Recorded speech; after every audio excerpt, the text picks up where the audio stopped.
Hello, everyone. Thank you for joining us for today's panel discussion about digital trends in home buying. My name is Tamar Katamadze, and I'm Senior Associate at Fridman Law Firm, and I will be moderating the panel discussion.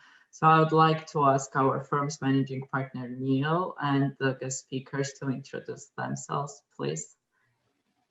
Sure. Thanks, Tamar, for the intro. I'll keep this brief so we can maximize the time we have. This is a series of panel discussions that we started last year, and this, I believe, is the third or fourth that we've done in the proptech slash real estate tech space. And it's been met with a lot of enthusiasm, and we've been getting a lot of questions, and hence the continued interest in the panels and putting forth some great speakers like we have today. As Tamar mentioned, I'm the founding partner of Fridman Law Firm. We are a corporate law firm based in New York City. We cater to the needs of entrepreneurs and startup founders on all things corporate. And thanks for the panelists that we have here today from all within the real estate and real estate tech space, but from a variety of different backgrounds. I think we'll have really interesting discussion, and I promised I'd keep it short, so I'll turn it back to you, Tamar. And guest speakers, please introduce yourself. Scott. Hi, I'm Scott Gorelick. I live in Los Angeles. I am a real estate broker at Compass, and we specialize in residential luxury. And we serve the market, all of Los Angeles. I have a team, and I have some agents who work for me as well, so we have more region expansion. But that's only been 5 years of my 25 years in real estate, and the 20 years previous were spent between buying agricultural land, taking it through the entitlement process, and then selling off to, multinational home builders and developers, retail, leasing, medical and office leasing, commercial mortgage, residential mortgage. So I've kind of sat in all of the seats, and development as well. So now we're building really high-end spec luxury homes in Los Angeles as well. Thanks. Travis, please. Hi, Travis Skelly, partner in the Bay Area at PruVen Capital, which is a $300 million independent venture fund with a sole LP and Prudential, which was launched in December. But prior, my partners and I were at City Ventures for 4, 7, and 10 years, where we built out a tremendous portfolio and really kind of leveraging those expertise that we had of working with a large partner at City here with Prudential. And so, rapidly scaling up the platform, have 6 portfolio companies, 2 that are announced and 4 that'll be announced relatively soon. Thank you. Paul, please. Sure. My name is Paul DiCesare. I'm currently in Hartford, Connecticut, but I lived in New York City for over a decade. I've owned and operated a variety of different prop tech startups. In the last few years, I've been primarily focused on sort of blockchain operations, tokenized real estate, fractionalized ownership. My background is in, I was a residential broker in the city for a number of years, but my real passion is in the startup landscape and sort of on the broader side of figuring out sort of what's next in real estate, and trying to capitalize on what those opportunities are. Thanks. Thank you very much. Excited to chat with you today. So now the discussion will be in the Q&A format, and our audience will have a chance to ask questions to the speakers at the end of the session by typing them into the question box in their control panel. Also, we will publish a recorded version of the discussion on our firm's webpage. First, I would like to give you a brief overview of the topic before jumping to the discussion with you. In general, real estate has always been an industry dependent on technological developments, but the past few years have held some major breakthroughs, especially since the pandemic hit. For example, 5 years ago, real estate investors were blown away by the lack of information on the properties they were considering to help them to make an informed decision. The need for simplification has been a huge driver for business leaders in 2019. The fruit of these efforts has led to a few standout improvements, not only accommodating the expectations of modern home buyers, but also to make the process more efficient for the entire ecosystem, including real estate agents, mortgage lenders, and homeowners insurance providers.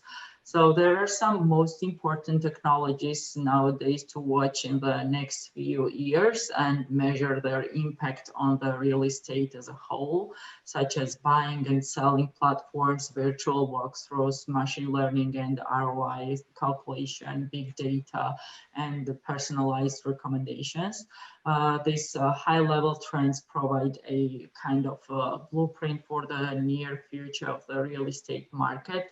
But as always, it's hard to predict exactly how new technologies will develop and how they will change the real estate home buying industry. So today, together with the speakers, I would like to address certain challenges the home buying market is facing and technology solutions tech companies and entrepreneurs are offering the market. My first question would be, how is technology impacting the home buying process, and which technology trends would you emphasize that are driving the revolution in the home buying experience right now? Paul, I would address the question to you. Sure. So as far as the technology, from my experience, I mean, real estate is been, definitely on the slower end to sort of adopt some of these trends. I mean, compared to other, just technology areas. But I feel like, just in the last 12 months with COVID and everything else, I feel like, people are finally starting to open up and say, these are things that we really need to start to adopt. I think the challenges that we're having, the biggest challenge right now that we're having is just the supply side issue, where, there's just not that much inventory. And, the ability, and I think part of that is just the ability for people to be able to, find houses. The ability for someone to search for a house in California when they're in Puerto Rico or wherever, they can do that instantaneously. As far as the closing procedure, that's still a really antiquated process, right? I mean, that's what really I think really needs to change, and that's what I think will change. But that's the process that still literally relies on fax machines. I mean, and I'm not being sarcastic. I mean, we recently purchased a home here in Connecticut, and there were closing documents that I had to fax. And for on the seller's end, I mean, on the seller side, like, and so as far as the operational end of choosing a home and just researching a home like you would research for a car, that works great. It's the actual me purchasing, going through the process of actually getting the keys and purchasing and financing and moving my stuff, and that's what has tremendous amounts of friction still that needs to be addressed. Thanks. Scott, would you like to add something? Your experience? I wholeheartedly agree with Paul. I think that there are many parts of the transaction that are streamlined and can be streamlined, and it's kind of that last mile that really, there are a lot of cooks in the kitchen, there are a lot of counterparts, and there's a lot of hand-holding that has to be done and a lot of explaining, right? Going through the final loan documents, going through the final title investing documents, going through recording of the deeds. So there are processes where there are people that are involved that have not yet been streamlined. And then also there's a lot of I think questions that the buyers typically have more than sellers, especially first-time home buyers and people that haven't been through a process where the AI portion of real estate can't yet address those things. And we're just not yet catching, like that segment hasn't yet been developed. You know, there are so many companies out there that talk about being disruptive, and being disruptive is kind of creating this ecosystem within one of these companies' cultures that creates what they call the flywheel, where everything kind of lives within the ecosystem. Okay. Compass, as an example, is trying to create a flywheel in the sense that they have yesterday went public, they've raised all of this money, but they really are creating this technology play and coupling it with the last mile of the real estate agent and that interaction with the client from a residential point of view. And I think that will also translate into the commercial as well, into that space. The needs are a lot less emotional and they're a lot more systematic in that sense. So I think you can push through the commercial a little better with AI, but it's true, the last mile is still fragmented. But again, back to the flywheel, when Compass addresses this, they're trying to roll in all of the services. So they're a one-stop shop platform for that residential buying and selling experience. So the title, the escrow, the construction, the moving, all of the ancillary services that go through. They say that the average agent has 13 platforms to transact a transaction.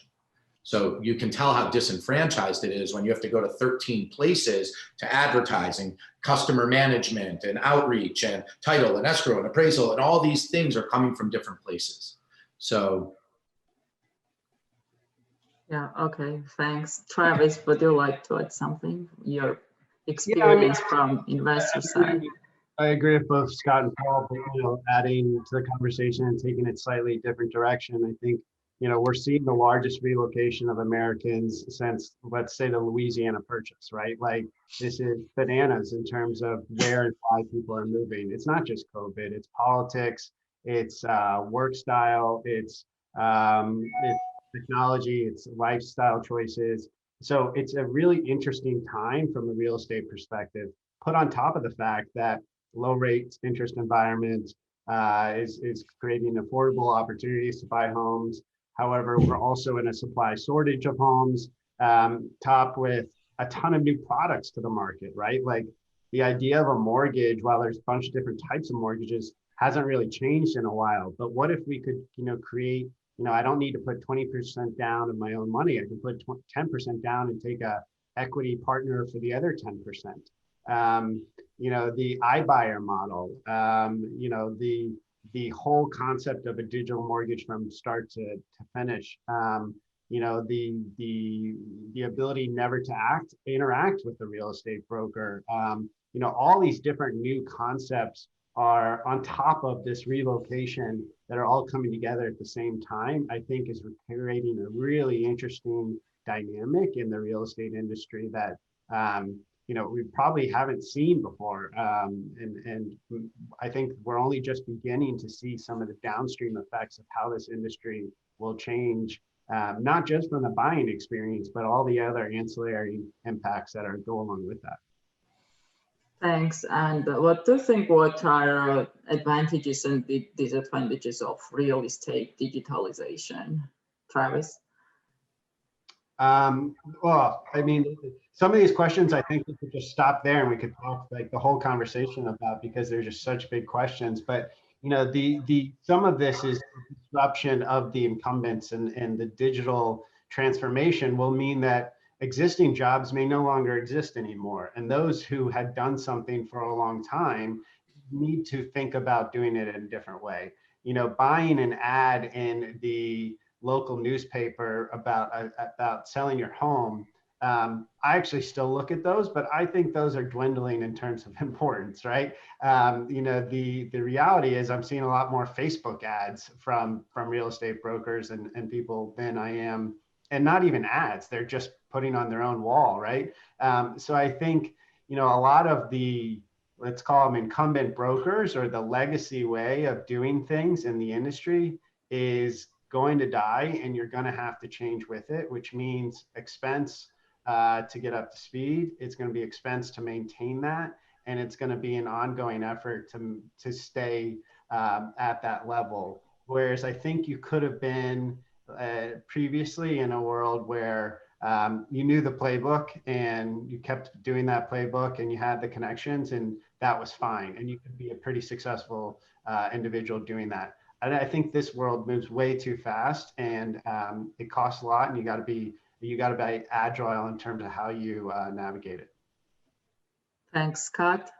What's your thought? Again, I agree with Travis. I think it's a big question. There are tons of ways to address it. But typically, I think that the digital trend, again, everyone wants to have a guide, right? Like we can all trade our stock on E-Trade or we can have a financial advisor. So if you look at that analogy and think about real estate in that same sector, there's always going to be two pieces and two people that are going to be the users, right? iBuyer as a technology is having a very tough time. All of the players that are coming into that market, Zillow and all of these companies that are trying to do that, buy it, they're losing money. They're not making money, but they have, you know, they know they're going to lose money going in because they're trying to create a market and they're trying to create, again, this like daisy chain of digitized transaction where they can remove the parts where the human being existed. You know, there's two different answers to that also because you have a residential and a commercial component. And I do believe residential is such a higher touch business.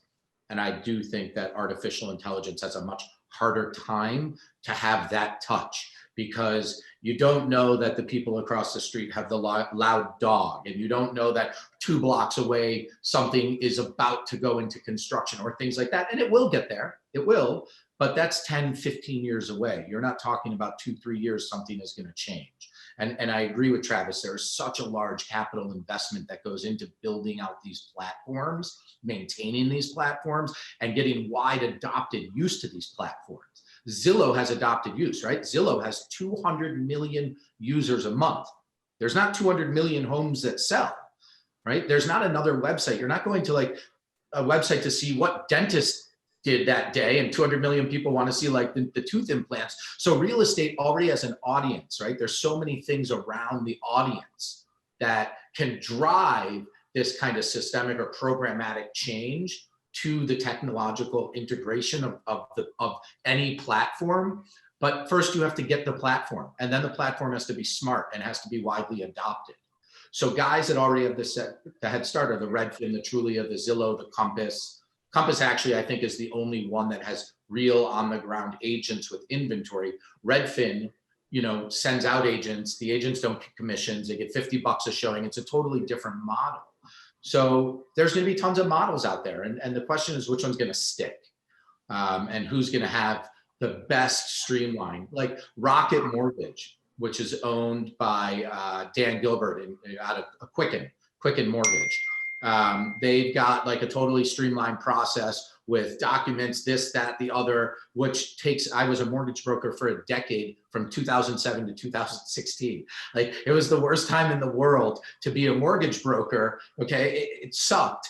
It truly did. But what you did learn was really how to do good business, how to underwrite, how to read tax returns. It wasn't throwing something against the wall and getting money. And so these guys, it's 2021. It's been 14 years for them to affect and figure out a systematic change that technology can use. But that's one part of the business. You still have to wrap in the title, the escrow, the selection process, the buying, the selling, the appraisals, the contingencies. So all of these things are still such moving parts. They all have to integrate into one platform. But Scott, on your comment around the AI not being able to provide the physical touch and knowing the dog barking and the neighbors, I agree, but in COVID, it didn't matter. I mean, you saw people buy off of Matterport walkthroughs. You saw people do self-guided tours. You saw people say, someone else go and look at it for me. Like this dislocation and not being able to do anything else, people said, screw it. And I think those kind of changes facilitated by some technological changes are going to push this thing much faster than anyone ever expected. Oh yeah, we got 10 years in those 3 months. I mean, we had such a large scale advance of technology being utilized, but I also think I'm seeing a lot of pullback. Like, we're not using Matterport tours anymore. People are getting on planes. I have people coming in and out of Nashville and New York and here and there. You know, people are talking about the Los Angeles exodus because 10% or 13% state taxes, and they're going to Texas, and they're going to Florida, and they're going to Nevada.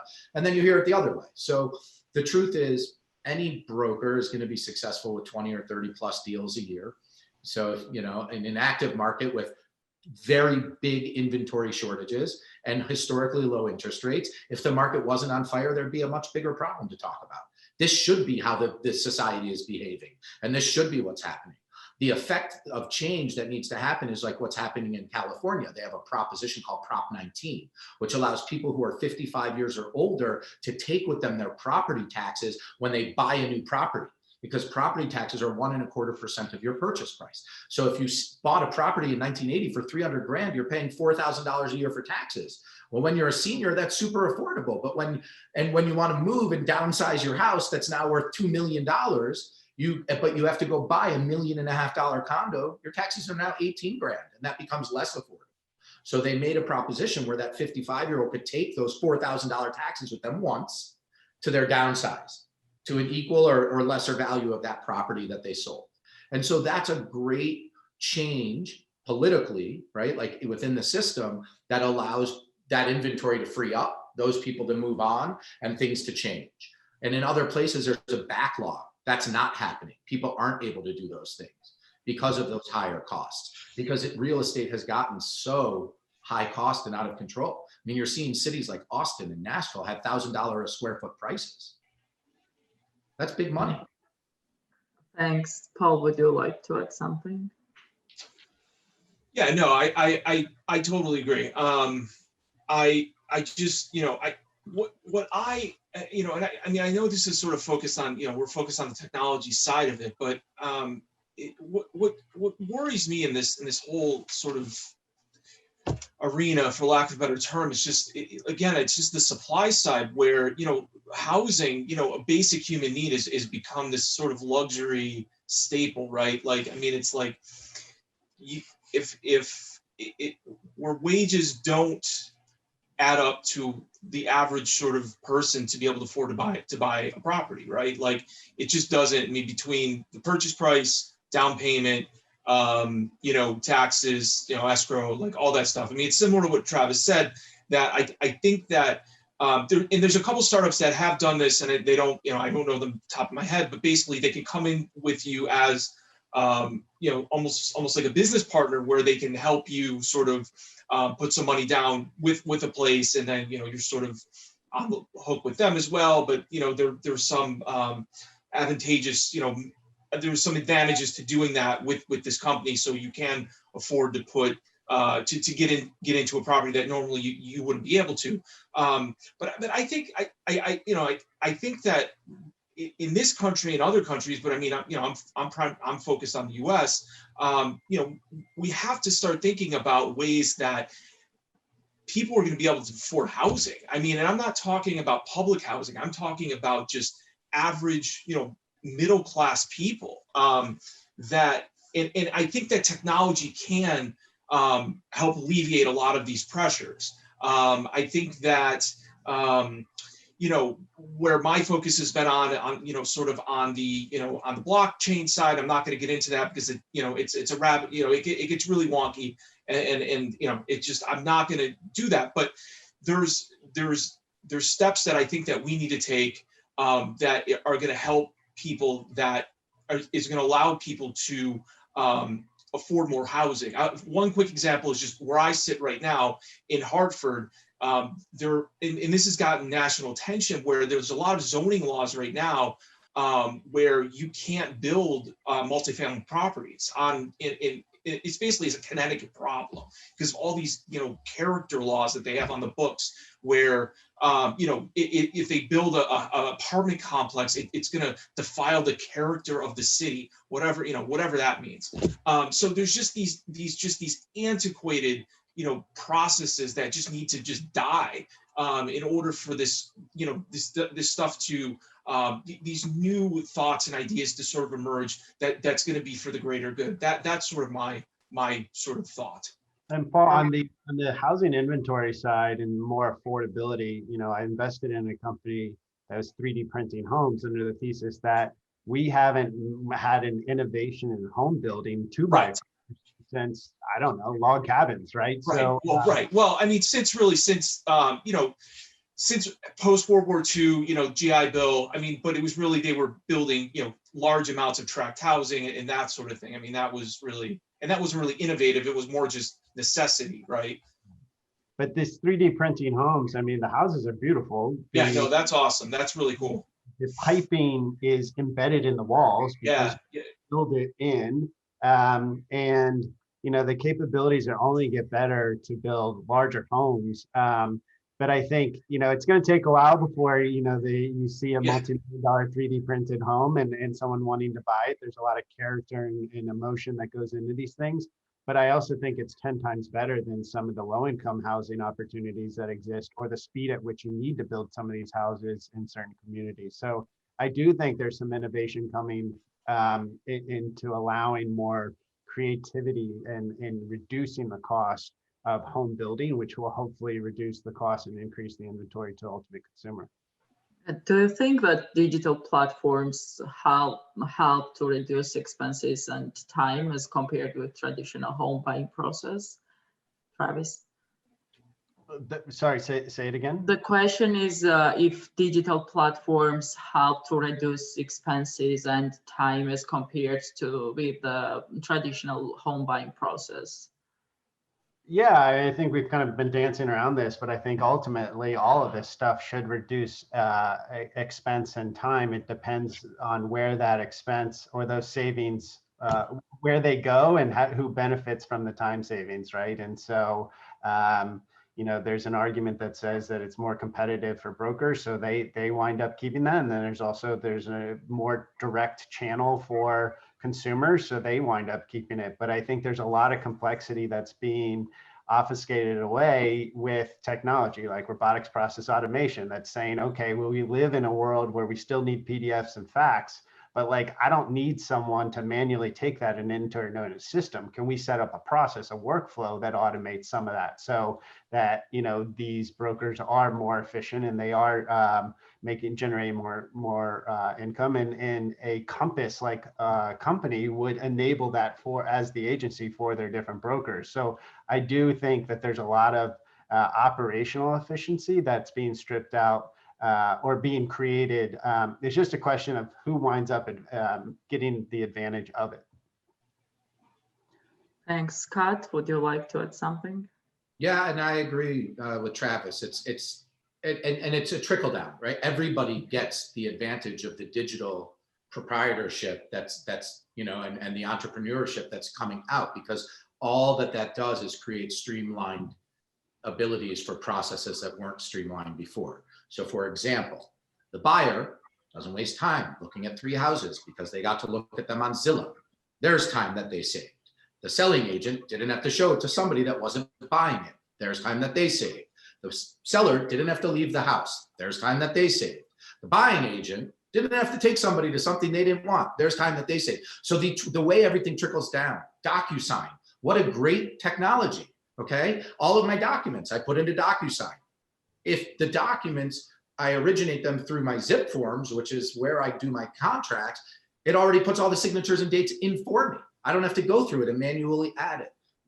Time saving. So every different technology layers in a wonderful benefit for either end users or everybody through whatever that platform is. The question is, how do you tie them all in together? How do you create this workflow where you take those 10, 13 players throughout that process and create this one strategic workflow that embodies and encompasses everything and touches all of those points, and there's some sort of hand-holding through that experience as well. That's the golden egg, right? That's the thing. And so it's like you see a lot of these SPACs coming up and all of these people chasing proptech, and it's becoming this huge, playground for people to innovate within. But the truth is, there's so much opportunity. It's not a regional business. It's not a national business. It's a global business. Yeah. So, and the problem with the especially real estate is because it's so antiquated, it's not yet regionalized or nationalized. Every city has an MLS, everybody has a different zoning, every neighborhood has a different code. So there is such local expertise to it and so many differences that's why it's so hard to create this platform that's all encompassing, because there's so many different polls and different ways things get done. For example, in New York, when you close a deal, you use an attorney to close a real estate transaction. In California, you don't use an attorney, you use an agent and an escrow. So just that process alone, that one platform has to do two different things for New York and California. So as you see all these differences, there are going to be so many opportunities. And somebody just has to create, as Travis said, this workflow that gives you this seamless blend. Thanks. And what are investors looking for when they are investing in home buying technologies? What's your experience, Travis? Yeah, I mean, I saw this question. And it's an interesting one because it's all the stuff we talked about and identified, right? You want to be on companies that are going to benefit from change, and our job is try to see the future before the future exists or has been written, and it's always really hard. So, what tea leaves do you look for that enable that? And it's talking with guys like Scott and guys like Paul who have started to see, hey, here's a pain point that we constantly have, and matching that with an entrepreneur that might be building something. But ultimately, it comes down to the boring stuff, which people aren't going to be excited about. But I'm looking at your growth. I'm looking at your profitability. I'm looking at your strength as a founder. I'm looking at whatever. And so, your basics of doing an analysis of what makes a great investment will trump any, ultimate kind of cool factor or thoughts about what the future might be, because hey, you could have the coolest business in the world, but it might never make money or make any sense, and that's going to be a hard thing for me to invest in. The world of, and maybe I'll put my foot in my mouth on this statement, but the world of investing off companies, the number of views and eyeballs they get was a metric that died in 2001. While we are seeing a frothy time right now, we have seen some interesting valuation methods. It's much more about how do you ultimately become a big business and generate lots of revenue because you're doing something new, different, unique, or draws attention in a way that hasn't been done before. So less of the exciting answer and just more of the reality. Thanks. Paul, would you like to add something? Yeah, I mean, I'm definitely not on the the VC side. I'm the guy always chasing capital. So any idea I have is always the greatest idea. But it's funny. So today it's kind of sort of a side note. I was this afternoon just kind of between folding laundry. I was watching. There's a really good documentary on Hulu about WeWork, and I've just been so fascinated by WeWork, and I just have such a connection with WeWork because I lived in Dumbo for 10 years. Like I literally would walk past where they started WeWork, and like I worked on WeWork and I did all that, and it's just like the whole story is just so fascinating to me. So I just like and it's just I don't know. There's just like, and I've been in that space like just in this whole like I don't know. Anyway, so it just like what Travis said. I mean, I think just going back to like 2013, 2014, it was just like growth at all costs. Doesn't like everyone wants to know your name, like that kind of thing. And it worked out for some companies. I mean, it worked out for Amazon, obviously. But for certain companies, like it just, I don't know, it didn't. WeWork's kind of a prime example where the yoga babble, to borrow a term from an author that I follow, that sort of trumped what they were actually doing, their books, like that sort of thing. And I think that it's good to have vision. It's good to have a really charismatic founder, founding team, like that sort of stuff is super important. But it's also important to like have really boring stuff too, like what are the books, what are they spending too much money, like that sort of stuff. So but again, I'm not like that, I'm not on the sort of, I'm not on the VC side. I'm the guy, telling you how great, my company and my vision is. So. Thanks, Scott. Would you like to add something or move on? Hello? No, I'm okay. Yeah, okay, sorry, I lost your voice. So my next question would be how COVID has affected the push to the suburbs to younger buyers who are demanding a more streamlined buying process. Paul, please. Yeah, I actually sent this question in because I just think it's interesting that, first of all, I think it's hyped, and I just said, I said suburbia just for sort of a catch-all phrase, but just, a lot of people that just kind of left the city for because of what happened, and someone like me, that we left because of COVID, but also because we have a kid, and it was just the city was getting more and more challenging, and that was sort of the straw.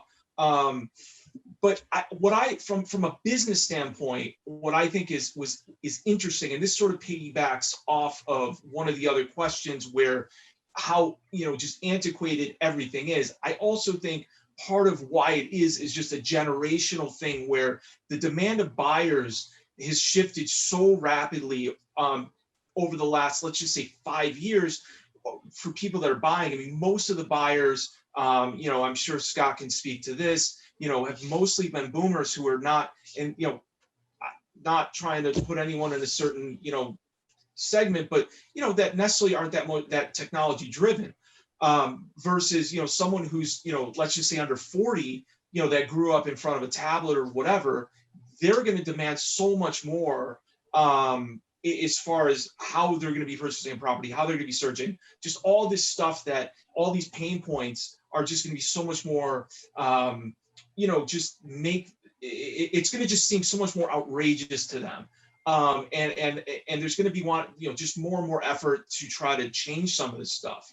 So I think part of why it's so just like things just are so just, bang your head against the wall sometimes, is just because the lack of younger buyers that haven't experienced this yet. But I think once this starts to sort of roll more and more, I think there's going to be hopefully more and more of a change. That's my sort of, prediction anyway. Thanks, Scott. What's your thought? Yeah, so I mean, this is actually, it was such a necessary shift that COVID kind of propelled the different opinion of not only the buyer, but of the workforce. And I think that COVID really changed some behaviors, obviously, because we all had to pivot and figure out a way when we were all at home to make things work. And Zoom obviously was quite a factor in that. But I also think there's a lot of people with Zoom fatigue. And I think there's a lot of people missing kind of that ethos and that connectivity of what the office brings, that collaborative nature, the connectivity, just that personal interaction. I think that going forward, there will be a hybrid of that, right? People are in the office 2-3 days a week instead of 5 days a week, living somewhere else, flying in, things like that. But the truth that I've seen firsthand in my local experience is Disney is located in Burbank. There's an attorney who works for him, makes $300, $400, $500 a year. Guy loves to surf, big surfer, but he can only surf on the weekends because driving from the beach to Burbank is non-negotiable. That's just not part of what you do. But now that guy figured out now he can live in Santa Monica, leave Burbank because he doesn't have to commute to that office 5 days a week anymore. And so this paradigmatic shift has really happened for people chasing lifestyle and not feeling as daisy chained to their work location commute. And I think that's really been the difference that I've seen. There's the relocation of leave New York, go to Connecticut, leave Brooklyn, go to Connecticut, go to Miami, those things. But there's also internal relocation that's happening. People moving from one city to the other, from one side to the other, because they figured out that commute. So COVID has changed a lot of behaviors. in that sense. But then also it's changed a lot of lifestyle. I think people have thought much more about what was important to them. What in the home, what in that space, how did they create community within there? And then how did they create their own separation? Because spending a year locked in your home, you had to find your own space. And so I think that was a big challenge that really created a lot of different thought processes and different reactions. Yeah, what I'm Thanks. curious on, Scott, is what's permanent, what's temporary, and the relocation stuff, right? So a lot of people fled from cities like New York, the younger people specifically, because everything they loved about it no longer existed, and everything that they hated about it did exist.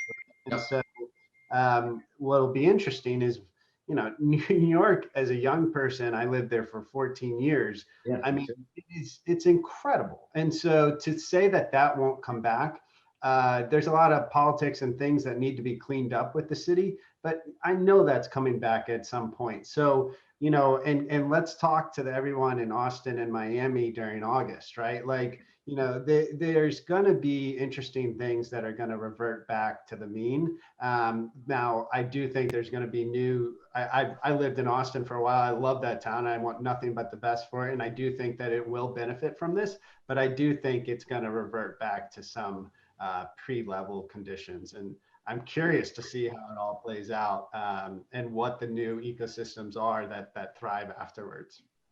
Yeah, I would agree with that. I think that there will be kind of that like sifting through, and stuff is going to shake back out, because there were a lot of, you know, quick decisions made. And a lot, like I have a neighbor who works at William Morris as an agent in the music business, and he picked up and moved to Salt Lake City and was like, you know what, I'm going to ski and I'm going to camp and I'll fly in twice a month for a meeting, and that's going to work until it doesn't. You know, until everybody's back in the office, and then he's missing out on something. And is that 2 years, 3 years, 5 years? The truth is human beings, not Americans, not whatever, just human beings have short-term memories. We're going to very quickly forget all of what happened, and it's going to go back to normal. You know, we might be first to forget, Americans, because vaccinations and opening up and things like that. Like, it might take longer in third world countries or other places that don't have the you know, the luxuries that we as a country have. But I don't like, New York's not done. New York's not going anywhere. But I do hope buy there, use some Bitcoin and go buy there. I do hope there's some technology that's been created and adopted, a la Zoom, that will make some of that reversion take longer, or parts of it will not come back. For example, like, you know, I'm okay with certain of my employees working remotely for August, right? Not taking 2 weeks off for their summer vacation or 1 week off or whatever they get, but saying, hey, work remotely. I care about your output. If I know you're capable, we have the tools to do it now. Yeah, you're probably in the office 80% of the time, rest of the year, but like, at least you have these ways to provide benefits that give people a better lifestyle, that some hybrid of between what we have now and what we had before. And I think that's the buzzword of the COVID change, is people began to focus on their lifestyle much more, right? Live to work or work to live. And I think that hopefully that change, and it's very European, right? Like, people leave in the middle of the day and take siestas, and like, they live longer and less heart attacks and less stress. And it's like, you know, the Americans work very, you know, like, the relationship of work, commute, travel, time, we don't have a lot of free time. So I think it was an important shift. I want to add one thing to this is that, you know, I agree, but I also kind of disagree is with New York specifically. I can't speak, but New York is, because I just feel like New York is just so much built on the premise that, you know, people are going to be going to, you know, Midtown Manhattan and sitting in an office for, you know, 8, 12, 10 hours a day, whatever. And with and everyone, you know, is, you know, the city's going to come back, city's going to come back. And I agree with that. I do. Fundamentally, I do. But so much of this ecosystem in New York depends on that sort of, you know, trickle down effect, for lack of a better term, of, you know, the office worker that, you know, goes, buys a hot dog and, you know, goes, gets a beer after work, whatever. Where now so much of that sort of, you know, office work can be done remotely, that these buildings are just not going to be stocked, right? They're going to be at 30, 40%, capacity. And I mean, I don't care how much Facebook buys up Penn Station, there's still millions and millions of square footage of Class A or Class A plus office space in prime Manhattan that's going to be unused. And I think of the long-term effects of how that's actually going to impact a city like New York. I mean, I'm less concerned about in Austin or even Atlanta or, Dallas or something like that. But, these really dense cities like New York, what's going to happen to them where their entire sort of framework in the 21st century has been built on the idea that people are commuting from, Queens, Long Island, and Brooklyn to go, sit in a cubicle. But see, that's Paul, I disagree. I mean, Yeah. I don't think it's going to be 30, 40% capacity rates. I think it's going to be much higher. 80 Excuse me? 80 to 90. You're still putting the grinders in the offices. You're still putting the staff. Google put out a stat that said that engineers are 80 to 90% more efficient when they're in the office. Like, they've been able to test this stuff. And so, what I think will happen is it's going to take time, Paul, for sure. There's going to be excess inventory that's going to hurt, and some stuff is going to get repurposed, and maybe some crap gets even knocked down, which would be great. New York deserves some rebuild. But I do think it will return eventually to a world that is enabled by more flexible work styles, but it is driven ultimately by an office experience that may be hoteling, and it may be something that doesn't look like traditional offices prior to COVID, but I think it is ultimately driven back there. Yeah, and I agree with that. I mean, especially people that are, let's say under 35, under 30 that are single. I mean, they definitely want to go in the office, and I understand that completely. Like, if you're single, you don't want to be sitting in an apartment all day. Yeah, I mean, I don't know. We'll see. But yeah, I'm hopeful that is the case. I want that to happen. And it's hard to grow individually. So when you're starting off, you need the mentors, you need the community, you need that space. It's like we're all sitting here as 40-year-olds who have had careers for 20, 25, 30 years where we have an expertise in something and we are self-sufficient to manage and do all those things. But don't forget, we all canvassed before there was the internet, and we did what we did to learn what we learned.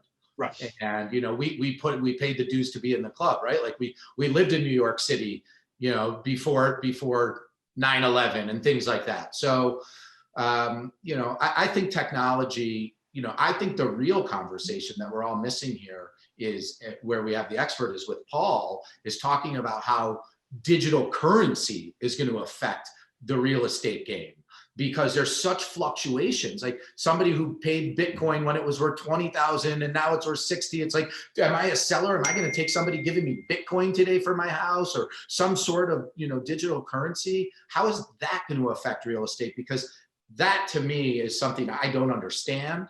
This NFT, this non-fungible token where people are spending $70 million on a JPEG that's got some digital coding. I mean, this is what I really think what's going to change the landscape of real estate, is how it's going to we need another panel on that one. That's that's what I want to talk about here. Our attendees want a token. You come, private message me. We could talk. One of our attendees says that Google has said if after September 1st employees want to work remotely for more than 14 days per year, they will need to formally apply. So it means that some of companies give some different opportunities to employees.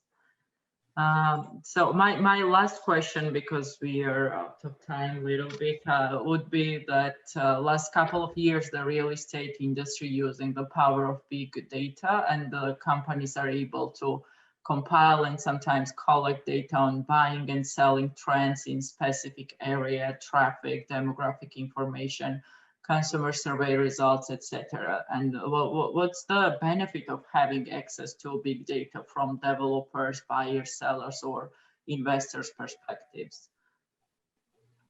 Scott? There's so many advantages to big data, and big data is what drives all of the innovation, because the innovation is, you're using that data to compile what the next move is, what the next platform is. How do we make that next process more streamlined, more effective, give a better workflow to it? So the data and the analytics are exactly that. So the more we can collect, the better we can get, the more predictive. A lot of people talk about artificial intelligence, but forget to talk about the predictability of artificial intelligence. And if you can start to drive that to make predictive analytic output, people can be much more efficient. For example, I have my contact list of 2,000 people. Artificial intelligence goes and pulls all of their addresses, pulls all of their property profiles, looks at how long they've owned it and lived there, knows how much the value has changed since that time that they bought it, and says this person is probably going to line up to be a seller, because most people sell within 10 years. They've lived there for 9 years. The value has changed this much. You might want to reach out to this person. Now, me, that's just a name in my phone book. But here's a great way that data compiled together can make a predictive and analyze something and give me a prediction of what to do or when to reach out somebody, so that that call to action can be realized, right? And that's just one example. I can give you thousands of examples that would live within any platform, right? From a title transaction to a mortgage transaction. There's just so much that when you compile all of this data and you can get smart about it, you can then create more output. And once that output can give you decisions or drive you to make decisions or make communication efforts to get to that next piece. So it's super, there's such a benefit to big data for every user when people structure it to give you output. Travis? Yeah, no, I'd agree. I mean, data is, said in a different way, it's always been a source of arbitration, right? Like of taking advantage of markets or any dislocation, right? So I said arbitration, I meant arbitrage, sorry. And, so, that information asymmetry is always going to be to someone's advantage. And having access to that, only helps level the playing field for the buyers and the sellers, and then ultimately helps to create the automation required for AI, right? Like, we don't just create these machine learning models off of thin air.